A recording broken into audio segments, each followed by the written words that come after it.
नमस्ते दोस्तों, स्वागत है आपका मेरे YouTube चैनल दीप क्लासेस में, जिसमें हम MHD 1 कर रहे थे। MHD 1 में हम इसका यूनिट नंबर 1 और यूनिट नंबर 2 ये दोनों यूनिट कर चुके हैं। इन्हें आप हमारे चैनल की प्लेलिस्ट में जाकर देख सकते हो। आज हम स्टार्ट करेंगे MHD 1 में यूनिट नंबर 3, जिसमें हम विद्यापति और इनका जो युग था उसके बारे में जानेंगे। तो बिना देरी किए हम अपना आज का वीडियो स्टार्ट करते हैं और आते हैं सबसे पहले इस यूनिट की प्रस्तावना पर। हिंदी साहित्य के आदिकाल के सर्वाधिक लोकप्रिय ग्रंथ पृथ्वीराज रासो से आप जो हैं पिछली 2 इकाई में परिचित हो चुके हैं। इससे आपको आदिकालीन काव्य की एक विशिष्ट शैली की जानकारी मिली। तो जो आदिकाल का बहुत महत्वपूर्ण ग्रंथ था पृथ्वीराज रासो, इसके बारे में हमने यूनिट 1 और 2 में जाना। और जब हमने पृथ्वीराज रासो को पढ़ा, उसके बारे में जाना, तो उससे हमें पता चला कि आदिकाल में जो काव्य लिखा जा रहा था वो किस तरीके से, किस शैली में जो है उसे लिखा गया। हिंदी साहित्य के आरंभिक युग में कई शैलियां और धाराएं एक साथ विकसित हुई। इस युग में महाकाव्य भी लिखे गए और मुक्तक भी, प्रशस्ति काव्य भी रचे गए और श्रृंगार काव्य की भी रचना जो है की गई। तो यहाँ पे बताया कि ये जो आदिकाल का समय था, इस समय में जो कविता लिखने का तरीका था उसके लिए कई सारी शैलियाँ अपनाई जाती थी। आदिकाल के समय में महाकाव्य भी लिखे गए। महाकाव्य का मतलब होता है एक ऐसी रचना जिसमें किसी एक नायक को आधार बनाकर बहुत बड़ी रचना की जाती हो। साथ ही साथ आदिकाल में हमें मुक्तक काव्य भी देखने को मिलते हैं, जिसमें हम छोटी छोटी रचनाओं को देखते हैं। और यही नहीं, आदिकाल में हमें राजाओं की तारीफ करने वाले जो प्रशस्ति काव्य थे, इनके साथ साथ प्रेम से भरे जो श्रृंगार काव्य होते हैं, ये सभी हमें आदिकाल में देखने को मिले।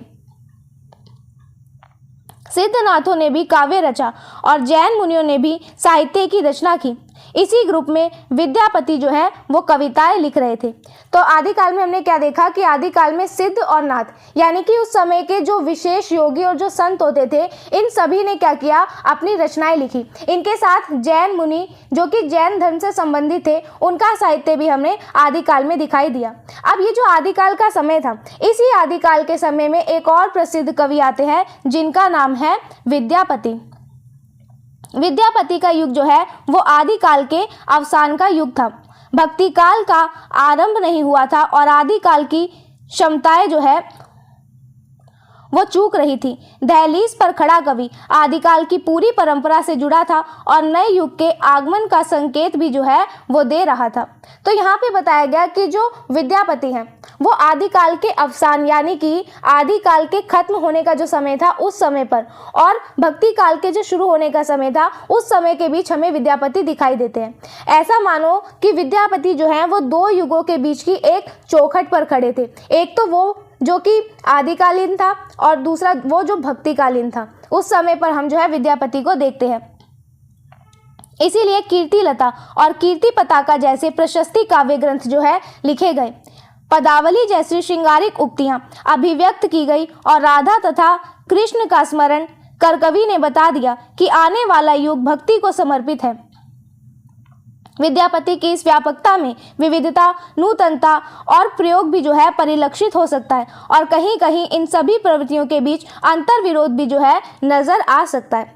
तो यहाँ पे बताया गया कि जो विद्यापति हैं वो 2 युग के एक मिलन पर खड़े हुए थे। इसीलिए इन्होंने क्या किया, दोनों तरह की रचनाएं लिखी, यानी कि आदिकाल की जो प्रवृत्तियां थी वो भी हमें विद्यापति की रचना में दिखाई देती है और जो भक्ति काल की प्रवृत्ति थी वो भी हमें इनकी रचनाओं में दिखाई देती है। अब वो ऐसे दिखाई देती है जैसे कि इन्होंने क्या लिखा, राजाओं की तारीफ में इन्होंने 2 रचनाएं लिखी, जिसका नाम था एक तो कीर्तिलता और कीर्ति पताका, जो कि प्रशंसा वाली रचनाओं में आ जाती है। वहीं दूसरी तरफ इन्होंने पदावली नाम की एक रचना लिखी, जिसमें इन्होंने श्रृंगारिक उक्तियां, यानी कि प्रेम से भरी जो बातें होती हैं उनकी अभिव्यक्ति विद्यापति ने की।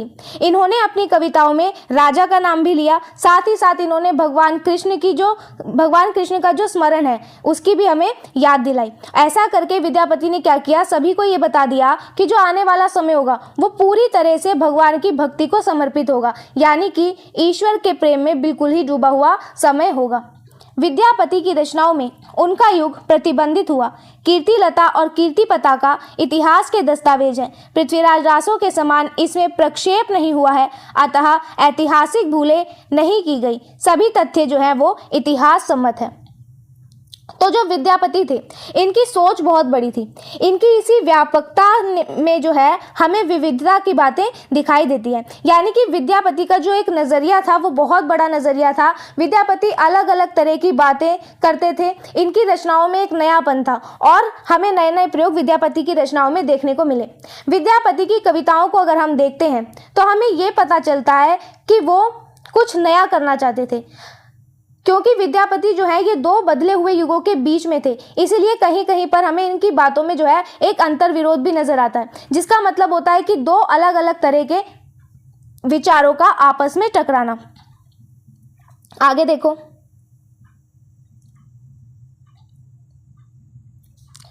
आगे यहाँ बताया गया कि जो कवि विद्यापति हुए, इन्होंने अपनी रचनाओं में वो सब लिखा जो कि उस समय उनके आसपास के समाज में हो रहा था। इनकी दो खास रचनाएं मानी जाती हैं, एक तो है कीर्तिलता और दूसरी है कीर्ति पताका। और ये दोनों रचनाएं जो हैं वो केवल कोई मनगढ़ंत कहानी नहीं है, बल्कि इतिहास के एक सबूतों की तरह जो है इन्हें आज के समय में पढ़ा जाता है। जैसे कुछ दूसरी रचनाएं अगर हम देखें, पृथ्वीराज रासो का एग्जाम्पल ले तो इसको क्या हुआ, इसके ऊपर हमें विवाद देखने को मिलता है। लेकिन जब हम विद्यापति की रचनाओं को देखते हैं तो इसमें हमें किसी भी तरह का इतिहास से संबंधित जो है विवाद देखने को नहीं मिलता। विद्यापति की भाषा अपभ्रंश से छूटी हुई और आधुनिक आर्य भाषाओं की ओर बढ़ती हुई भाषा है। उनकी भाषा जो है वो जन भाषा है, यानी कि उस समय जो भाषा चल रही थी वो धीरे धीरे जो है अब पीछे छूटने लगी थी। और आज हम सब जो ये जो भाषाएं बोलती है, इनका जन्म उस समय हो रहा था जिस समय विद्यापति थे। तो विद्यापति बिल्कुल इसी बदलाव के दौर में जो है लिख रहे थे। सबसे बड़ी बात ये थी कि विद्यापति की जो भाषा थी वो जन भाषा थी, यानी कि वो ऐसी बोली में लिखते थे जिन्हें आम लोगों के द्वारा रोजमर्रा की जिंदगी में आपसी बातचीत करने के लिए इस्तेमाल किया जाता था। संस्कृत, फारसी, प्राकृतिक आदि स्रोतों से कवि ने क्या किया, शब्द ग्रहण अवश्य किया, परंतु उसे ज़्यादा से ज़्यादा जन भाषा मैथिली के नज़दीक ले जाने का प्रयास किया। सामाजिक और ऐतिहासिक दृष्टि से इनकी भाषा जो है वो सामाजिक संस्कृति के भाषाई विकास का प्रमाण प्रस्तुत करती है। तो यहाँ पे बताया गया कि विद्यापति ने इन्होंने अपनी बात को कहने के लिए कई सारी भाषाओं का प्रयोग किया, जैसे कि संस्कृत, फारसी, प्राकृत, इन सभी भाषाओं से इन्होंने क्या किया, कुछ अच्छे अच्छे शब्द लिए और उनका अपनी रचनाओं में प्रयोग किया। लेकिन इन्होंने उन शब्दों का बहुत भारी भरकम प्रयोग नहीं किया था, बल्कि इन्होंने पूरी कोशिश की कि वो अपनी रचनाओं में आम बोलचाल के शब्दों को ज़्यादा रखें और साथ ही साथ इन्होंने अपनी प्यारी बोली मैथिली के रंग में अपनी रचनाओं को लिखा, ताकि हम आम इंसान, उस समय जो आम इंसान थे वो इसको आसानी से समझ सके। इसलिए विद्यापति ने अपनी अधिकतर रचनाएं जो कि वो मैथिली के कारण जो है प्रसिद्ध हुई। फिर ये बताया गया कि अगर हम समाज और इतिहास के नज़रिए से देखते हैं तो विद्यापति की जो भाषा है ये इस बात का सबूत है कि कैसे हमारे देश में अलग अलग तरह के जो लोग थे और उनकी भाषाएं जो थी वो आपस में मिलजुल कर नई और सुंदर संस्कृति बना रही थी। और ये भाषा हमें ये सिखाती है कि समय के साथ हमारी बोलियों का जो विकास है वो कैसे हुआ। तो ये सब हमें विद्यापति की भाषा में जो है देखने को मिलता है। इस तरह हमने इस यूनिट की प्रस्तावना को किया कंप्लीट। अब आते हैं इसमें नेक्स्ट टॉपिक पर, जिसमें हम स्टार्ट करते हैं विद्यापति के युग को। तो इतिहासकारों के बीच प्रायः मान्य है कि विद्यापति सन 1360 से 1480 के बीच जो है मौजूद थे। अनेक दृष्टियों से यह संक्रमण काल माना जाता है। तो विद्यापति का समय बताया गया 1360 से 1480 और सभी विद्वान जो है इस समय से बिल्कुल सहमत माने जाते हैं। अब ये जो समय था इसे संक्रमण काल कहते हैं। संक्रमण काल होता है एक ऐसा समय जब जो पुरानी चीज़ें हो वो बदल रही होती है और नई चीज़ें समाज में आ रही होती है। तो ये जो समय होता है इसी को हम संक्रमण काल कहते हैं। तो विद्यापति भी इसी संक्रमण काल में आते हैं, जब आदिकाल खत्म हो रहा होता है और भक्ति काल जो है इसकी शुरुआत हमें देखने को मिलती है। आचार्य रामचंद्र शुक्ल ने विद्यापति को ना तो वीर गाथा काल में रखा और ना भक्ति काल में। अनेक इतिहासकारों ने आचार्य शुक्ल की इतिहास लेखन पद्धति की आलोचना करते हुए इसी बात को अपना जो है दृष्टांत बनाया कि इतिहास में विद्यापति का स्थान तय करने के लिए आचार्य शुक्ल को फुटकर खाता जो है खोलना पड़ा। अब क्या हुआ, आचार्य रामचंद्र शुक्ल जो कि हिंदी साहित्य के सबसे महत्वपूर्ण और सबसे प्रमुख इतिहासकारों में आते हैं। इन्होंने जब हिंदी का इतिहास लिखा तब इन्होंने क्या किया, विद्यापति को ना तो राजाओं की प्रशंसा करने वाले कवि, जिसे हम वीर गाथा काल कहते हैं, उसमें जगह दी, और ना ही इन्होंने विद्यापति को भक्ति काल के समय में रखा। इस वजह से क्या हुआ, बाद में जो कई विद्वान हुए उन्होंने रामचंद्र शुक्ल के इस तरीके पर जो है सवाल उठाने शुरू कर दिए। उनका कहना ये था कि विद्यापति जो है ये इतने बड़े कवि थे, फिर भी शुक्ल जी इनका कोई पक्का स्थान तय क्यों नहीं कर पाए। शुक्ल जी ने इन्हें फुटकल यानी कि अलग या बचे हुए कवियों की एक लिस्ट में जो है विद्यापति को आचार्य रामचंद्र शुक्ल ने रखा। लेकिन यह ऐतिहासिक वास्तविकता है कि विद्यापति संक्रमण काल के जो है कवि हैं। विद्यापति की रचनाओं की अंतरकथा एवं अंतर वस्तु पर तथा साहित्य, समाज और संस्कृति के इतिहास पर ध्यान देने से संक्रमण की प्रक्रिया और विद्यापति की रचनात्मक विशेषताओं के बीच घना संबंध जो है वो दिखाई पड़ता है। अब सच बात ये थी कि जो विद्यापति थे ये सचमुच में एक बदलते हुए दौर के कवि थे। जब हम इनकी लिखी हुई रचनाओं को बहुत गहराई से देखते हैं तो उस समय के समाज, राजनीति या लोगों का जो रहन सहन था इसको समझते हैं, तो उससे हमें ये साफ पता चल जाता है कि इस समय के बदलावों का विद्यापति के लिखने के तरीकों पर जो है बहुत ही गहरा असर था। प्रवृत्तियों की दृष्टि से वह हिंदी साहित्य के इतिहास में ना वीर गाथा के कवि हैं और ना ही भक्ति आंदोलन के। यूं कीर्ति लता और कीर्ति पताका में भी उन्होंने अपने रचित नायकों की वीरता का वर्णन किया है और यह वर्णन रोमांचक वीरता से जो है भरपूर है और उनके पूरे काव्य में भक्ति के भी जो है ढेर सारे पद हैं।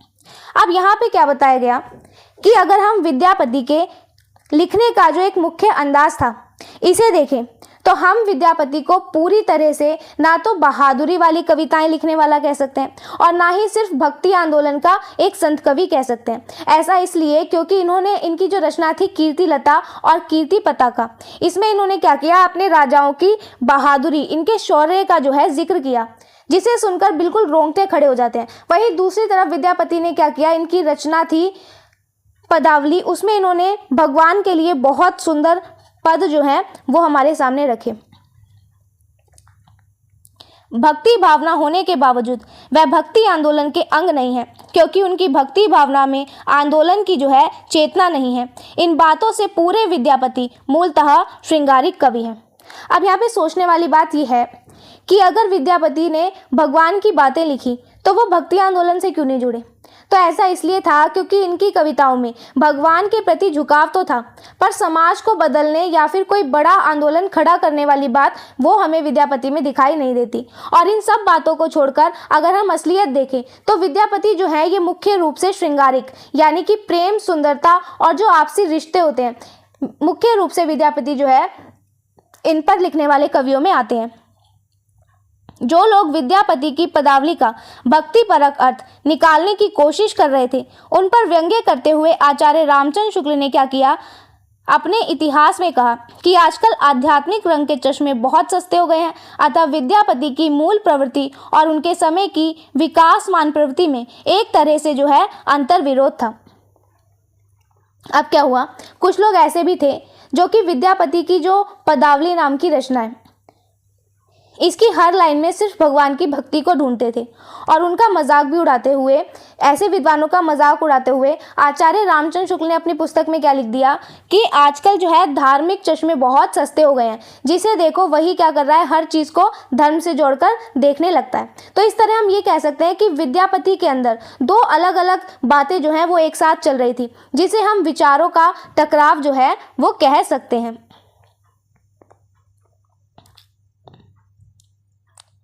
यही साहित्यिक एवं ऐतिहासिक कारण है कि आचार्य रामचंद्र शुक्ल जो है इन्हें फुटकर खाते में रखते हैं। इससे विद्यापति का काव्यात्मक या ऐतिहासिक महत्व कतई कम नहीं होता, बल्कि उनकी विशिष्टता ही जो है प्रमाणित होती है। वह युगांतर के जो है कवि थे। तो ये सब जो हमने कारण देखे, इसी वजह से रामचंद्र शुक्ल ने विद्यापति को क्या किया, फुटकर कवियों में रखा। लेकिन इसका मतलब ये बिल्कुल भी नहीं था कि जो विद्यापति हैं वो कोई छोटे मोटे कवि थे या फिर इनका महत्व कम था, ऐसा बिल्कुल नहीं। बल्कि इससे तो हमें ये साबित होता है कि विद्यापति कितने अनोखे और कितने अलग कवि थे कि वो युगांतर के कवि माने जाते थे। यानी कि एक ऐसा कलाकार जो कि दो युगों को आपस में जोड़ता हो। तो ऐसे कवियों में जो है विद्यापति के नाम को हम जानते हैं। अब आते हैं राजनीतिक परिस्थितियां।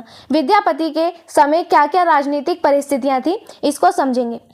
विद्यापति के समय में भारत में आमतौर से दिल्ली सुल्तान का राज था।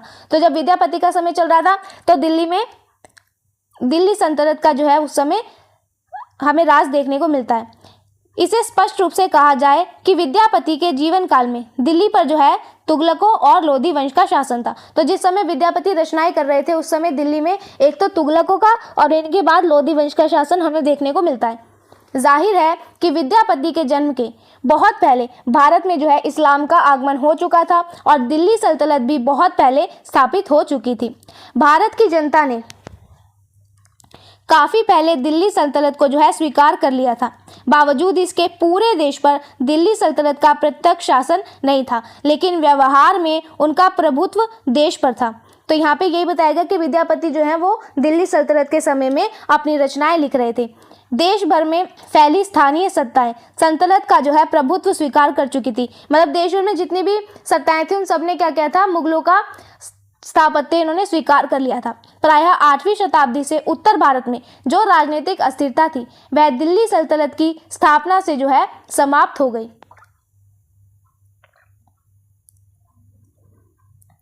लेकिन सत्ता के लिए संघर्ष जो है होता रहता था। सत्ता के लिए होने वाली इस प्रतिद्वंद्विता में सल्तनत का उद्भव और निर्णायक तत्व के रूप में हुआ और उसके प्रादेशिक शक्तियों को बढ़ने से रोकने का जो है प्रयत्न किया गया। रोमिला थापर, भारत का इतिहास 1975 संस्करण। अखिल भारतीय स्तर पर राजनीति स्थिति। एक पहलू यह था कि केंद्रीय सत्ता दिल्ली सल्तनत की थी, जो भीतरी अंतर्विरोधों और उठापटक के बावजूद जो है कायम थी। उनके प्रभाव से परंपरागत भारतीय राजनीति समाप्त प्राय हो गई थी या शेष थी तो क्षेत्रीय एवं स्थानीय शासन के रूप में ही। तो क्या था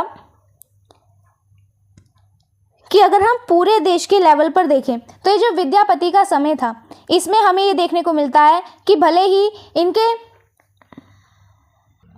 इनके समय में जो मुख्य पावर थी वो दिल्ली के राजाओं के पास थी। भले ही उनके महल या उनके परिवार के अंदर आपस में कितनी भी लड़ाई या झगड़ा होता हो, फिर भी उनकी जो गद्दी थी उनका उस पर राज जो है मजबूती से मुगलों का टिका हुआ था। और दिल्ली सल्तनत के इस भारी असर की वजह से क्या हुआ, हमारे देश का पुराना सदियों से चला आ रहा राजनीति का जो तरीका था वो लगभग पूरी तरीके से खत्म हो गया था।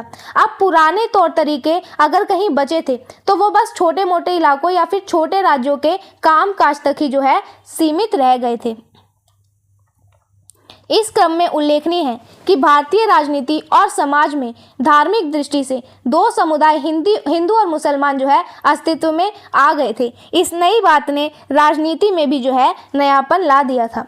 तो यहाँ ये बताया गया कि जो पूरा बदलाव था, इस बदलाव के दौरान क्या हुआ, हमारे देश की राजनीति और समाज में क्या हुआ, धर्म के आधार पर दो ग्रुप बन गए थे। एक तो था हिंदू समाज और दूसरा मुसलमान समाज। और समाज में इस तरह इस नए जुड़ाव और इस नए बदलाव की वजह से क्या हुआ, उस समय देश को चलाने का जो तरीका था और जो राजनीति थी उसमें भी हमें एक नयापन जो है दिखाई दिया। जवाहरलाल नेहरू ने भारत की खोज में अमीर खुसरो का जिक्र करते हुए लिखा। तो जवाहरलाल नेहरू की पुस्तक थी भारत की खोज। इसमें इन्होंने अमीर खुसरो के बारे में क्या लिखा कि देश में मुसलमानों के आगमन के बाद क्या हुआ, राजनीति सामाजिक और सांस्कृतिक दृष्टि से जो नयापन विकसित हुआ उसी की देन है अमीर खुसरो। तो ये सब इन्होंने जवाहरलाल नेहरू लिखा अपनी पुस्तक में। यह बात थोड़े बहुत फर्क के साथ विद्यापति के बारे में भी जो है वो कही जा सकती है। यदि विद्यापति कीर्तिलता और कीर्ति पताका जैसी कृतियों की रचना नहीं करते तो शायद ये बात भी जो है नहीं कही जाती। लेकिन यह तत्कालीन राजनीतिक परिस्थिति की भूमिका का रचनात्मक प्रभाव है कि विद्यापति ने कीर्तिलता और कीर्ति पताका की जो है रचना की। तो विद्यापति की जो दो रचनाएं रही, कीर्तिलता और कीर्ति पताका,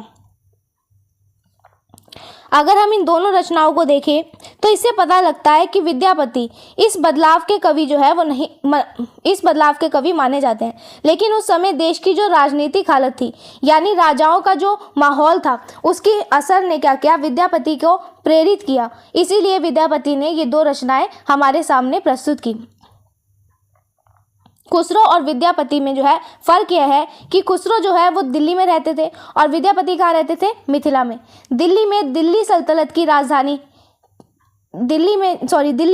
की राजधानी थी, फलतः खुसरो का उससे जो है सीधा लगाव था।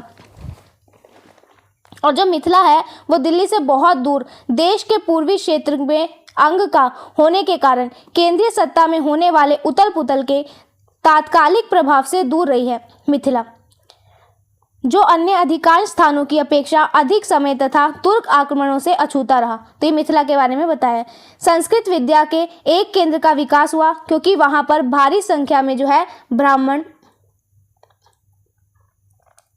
एकत्रित हो सके, जिन्होंने क्या किया, अपनी कृतियों में संस्कृत साहित्य के परंपरा को सुरक्षित रखा। इस कथन का महत्व इस बात को ध्यान में रखकर समझा जा सकता है कि दिल्ली सल्तनत के शासनकाल में फारसी के राजभाषा हो जाने से क्या हुआ, संस्कृत का महत्व कम हो गया और इसी कारण समाज में ब्राह्मणों का महत्व भी जो है वो घट गया। अब देखो क्या था कि जो मिथिला था जहाँ पर विद्यापति रहते थे, तो मिथिला का ये जो इलाका था ये बाकी जगहों की तुलना में हम देखें तो यहाँ पर बाहर से आने वाले जो तुर्क हमलावर थे इनकी मार बहुत समय तक जो है हमें मिथिला में दिखाई नहीं दी। इस वजह से क्या हुआ, यहाँ पर यानी कि मिथिला में पढ़ाई लिखाई का एक बहुत बड़ा माहौल बन गया था। खास तौर पर जो संस्कृत भाषा थी इसकी पढ़ाई का मुख्य केंद्र बन गया था मिथिला। और यहाँ पर बहुत सारे विद्वान और ब्राह्मण जो है आकर इकट्ठा हो गए। उन्होंने क्या किया, अपनी रचनाओं के जरिए हमारी जो पुरानी संस्कृत भाषा थी इसकी परंपरा को खत्म होने से बचाया और इसे सुरक्षित रखा। अब इस बात को समझना भी जरूरी है क्योंकि इस समय दिल्ली के राजाओं ने जो है कामकाज की मुख्य भाषा फारसी को बना दिया था। तो फारसी के सरकारी भाषा बनते ही क्या हुआ, जो हमारी पुरानी भाषा संस्कृत थी उसका दबदबा दिल्ली और उसके आसपास के क्षेत्रों में अब कम होने लगा। और जब भाषा का महत्व कम हुआ तो उसे जानने वाले विद्वान जो थे उनका भी समाज में असर घटने लगा।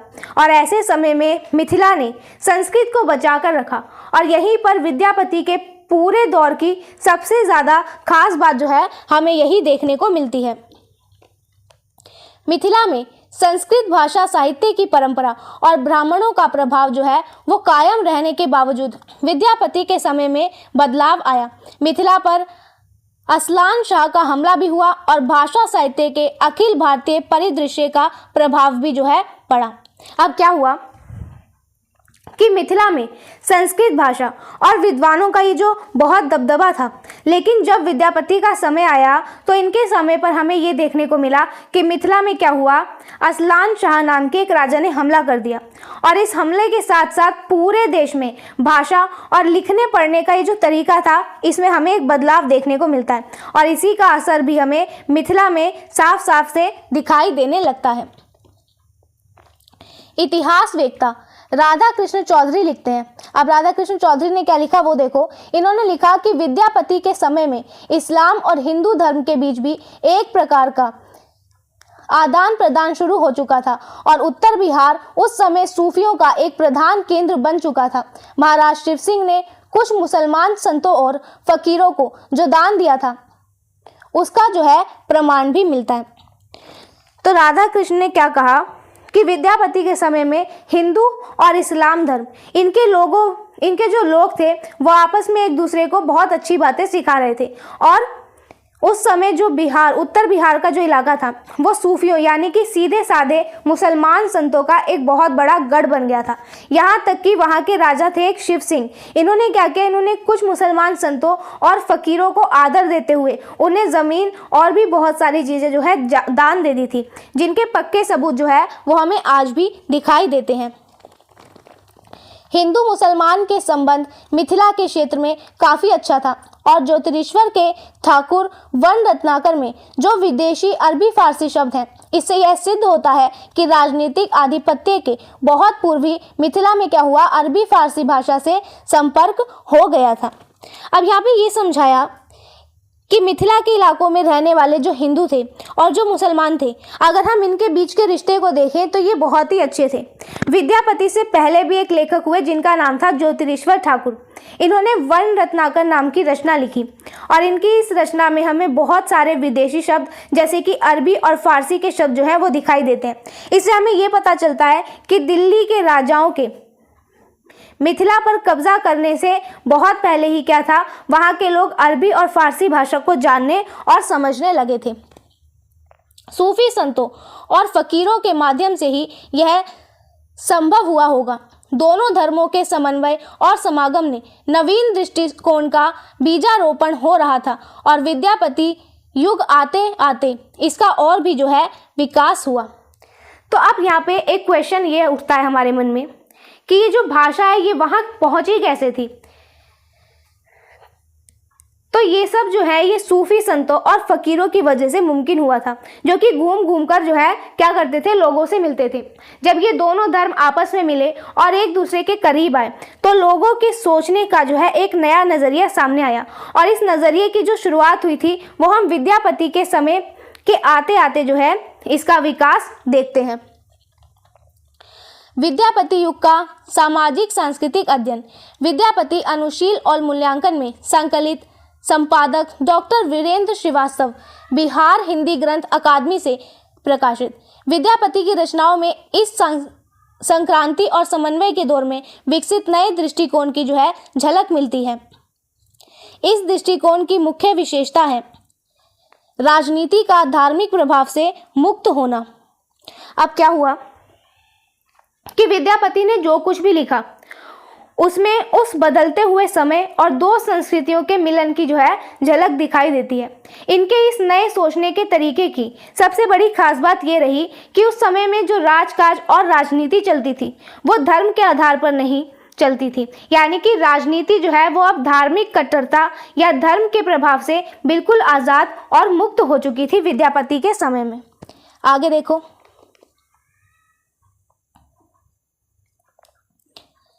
धर्मनिरपेक्ष शब्द नया है, यानी उस समय यह शब्द नहीं था, लेकिन इसका जो अर्थ है उसमें निहित जो दृष्टिकोण है वह कीर्तिलता में है। बल्कि यह कहना बेहतर होगा कि यह दृष्टिकोण विद्यापति में भी है। कीर्तिलता में भी यह वर्णित है कि राज्य लोभी असलान ने धोखे से क्या किया, तिरहुत के राजा गणेश्वर को मार डाला और राज्य पर जो है कब्जा कर लिया। इसके बाद भी राजा गणेश्वर के पुत्र कीर्ति सिंह ने सोचा कि असलान से बदला लेने के लिए सुल्तान की जो है मदद लेनी चाहिए। उससे सुल्तान ने मदद मांगी और सुल्तान ने क्या किया, असलान के खिलाफ कीर्ति सिंह की मदद की। तो यहाँ पे क्या बताया गया, यहाँ पे विद्यापति की जो रचना है कीर्तिलता, इसकी कहानी के बारे में बताया है। इस रचना में लिखा है कि एक लालची राजा था जिसका नाम था असलान। उसने क्या किया, धोखे और चालाकी से तिरहुत नाम की जगह के एक राजा थे जिनका नाम था गणेश्वर, उनकी जान ले ली थी और उनके पूरे राजकाज को जबरदस्ती असलान ने क्या किया, अपने कब्जे में ले लिया। और जब राजा गणेश्वर मर गए तो इनके बेटे थे कीर्ति सिंह। इन्होंने क्या किया, अपने पिता की मौत का बदला लेने का सोचा। असलान को हराने के लिए कीर्ति सिंह ने दिल्ली के सुल्तान जो थे उनके पास जाकर उनसे मदद मांगी और सुल्तान ने इनकी बात मान ली। असलान को सबक सिखाने के लिए कीर्ति सिंह का जो है इन्होंने साथ दिया था। आगे कांड देखो, सुल्तान की सेना की मदद से क्या हुआ, कीर्ति सिंह ने असलान को भयानक युद्ध में हराकर क्या किया, उखेड़ दिया, यानी कि इसे हरा दिया और अपने राज्य पर जो है फिर से कब्जा पा लिया कीर्ति सिंह ने। ध्यान देने की बात यह है कि मुसलमान हमलावर के खिलाफ मदद मांगने के लिए कीर्ति सिंह जो है वो मुसलमान सुल्तान के पास ही गया और मदद पाकर जो है उसने राज्य वापस लिया। यह इस बात का सबूत है कि राजनीति जो है वो धर्म से प्रेरित नहीं थी, यानी कि विद्यापति के समय में राजनीति एक अलग विषय था और धर्म अलग था। धर्म के आधार पर राजनीति इस समय पर नहीं होती थी। इस प्रसंग में यह भी महत्वपूर्ण है कि सुल्तान ने क्या किया, असलान के हारने के बाद राज्य अपने अधीन नहीं किया बल्कि क्या किया, कीर्ति सिंह को ही दे दिया और कीर्ति सिंह का ही राज्याभिषेक किया। यह भी उल्लेखनीय है कि कीर्ति सिंह के पूर्वज भोगीसराय को दिल्ली के बादशाह फिरोज शाह तुगलक जो है वो अपना सखा कहते थे। तो ये सब किसमें, कीर्तिलता रचना में हमें दिखाई देता है। तत्कालीन राजनीति का असली रूप राज्य पाने के लिए की जाने वाली साजिशों, हमलों, लड़ाइयों और खुरेंजी में जो है देखा जा सकता है। इन सब के फलस्वरूप समाज को राजनीतिक अराजकता के दुष्परिणाम जो है वो झेलने पड़ते थे। तो क्या बताया कि जो समय था इस समय में या इस दौर की राजनीति का अगर हम असली चेहरा देखें तो वो ये था कि राजा क्या करते थे, राजा लोग गद्दी हथियाने के लिए एक दूसरे के खिलाफ चालें भी चलते थे, धोखे से हमले करते थे और युद्ध में क्या करते थे, भारी खून खराबा होता था।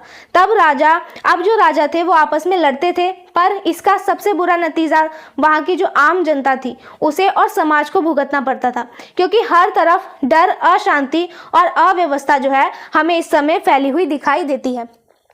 अब इनकी दूसरी रचना कीर्ति पताका, उसके बारे में जानते हैं। कीर्ति पताका में भी राजा शिव सिंह और सुल्तान का युद्ध जो है वर्णित है।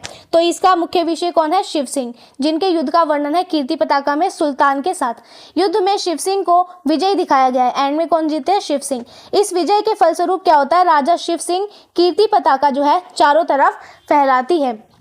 राजतंत्र के युग में राजा की कीर्ति जनता की भलाई अथवा अन्य किसी गुण के कारण नहीं, युद्ध में विजय के जरिए ही जो है फैलती है।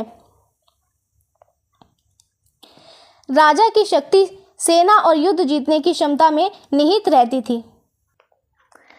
तो ये जो विद्यापति का समय था, इस समय में राजाओं का राज हुआ करता था और इस समय का एक नियम था कि किसी राजा का नाम इस बात से बड़ा नहीं होता था कि वहाँ की जनता की जो है, वहाँ की जो जनता है वो उसकी कितनी सेवा करती है, बल्कि उसका नाम इस बात से होता था राजा का कि उसने कितने युद्ध जीते। और राजा की जो असली ताकत थी वो उसकी बड़ी फौज और दुश्मनों को हराने की जो उसकी क्षमता थी, इससे उस समय में राजा की ताकत को जो है नापा जाता था। आगे देखो, कीर्ति लता में भी जो है 21वें पद में कहा गया कि जो तीखा तर्क कर सकता है, तीनों वेदों को पढ़ता है, दान से दरिद्रता का दलन करता है, परम ब्रह्म को परमार्थ समझता है, धन से कीर्ति बटोरता है, पराक्रम पूर्वक शत्रु से लड़ता है, वह ओइन वंश संसार प्रसिद्ध है। दोनों बातें एक साथ नहीं हो सकती, राजा भूपति भी हो और ब्राह्मण भूदेव भी, यह संभव नहीं। इस कथन में भी देखें कि राजा की कीर्ति धन और सैन्य बल के आधार पर ही फैलती है। यहाँ तो विद्यापति ने धन की भूमिका को जो है ज़्यादा असरदार बताया है। अब यहाँ क्या बताया कि कीर्ति लता के एक पद में विद्यापति ने लिखा है कि कोई एक अकेला इंसान बहुत तेज दिमाग वाला हो और अगर वो सारे वेदों का ज्ञानी हो, गरीबों और गरीबी दूर करने वाला महादानी हो, या ईश्वर की भक्ति में डूबा रहता हो, खूब सारे पैसे कमाता हो, नाम हो उसका, साथ ही वो मैदान में दुश्मनों को धूल चटाने वाला शूरवीर योद्धा हो, तो ऐसा बिल्कुल नहीं हो सकता कि कोई व्यक्ति एक साथ राजा की तरह ताकतवर भी हो और ब्राह्मणों की तरह शांत और ज्ञानी भी हो। ये दोनों ही बातें एक साथ एक इंसान में मिलना, जिन बातों को हमने जाना, ये बहुत ही मुश्किल है। अब लास्ट में यहाँ ये समझाया कि किसी भी राजा का नाम और उसकी प्रसिद्धि जो थी वो केवल उसके पास मौजूद धन दौलत और उसकी सेना की ताकत के दम पर ही जो है बढ़ती थी। यहाँ तक कि कवि विद्यापति ने ये साफ साफ माना कि राजा को बड़ा बनाने में पैसे और धन दौलत की ताकत सबसे ज़्यादा काम आती थी और यही जो है वो सबसे ज़्यादा असरदार होती थी। तो इस तरह हमने विद्यापति के समय की राजनीतिक परिस्थितियों को जाना। नेक्स्ट वीडियो में हम इसी टॉपिक को कंटिन्यू करेंगे, जिसमें हम इसकी सामाजिक स्वरूप को विद्यापति के काव्य में जो है जानेंगे। तब तक के लिए सामाजिक स्वरूप को और इसके इतिहास को जानेंगे। तब तक के लिए वीडियो को यहीं एंड करते हैं। वीडियो पसंद आया हो तो वीडियो को लाइक एंड शेयर ज़रूर करें, चैनल को सब्सक्राइब करना ना भूलें। मिलते हैं हम अपने नेक्स्ट वीडियो में। Thank you.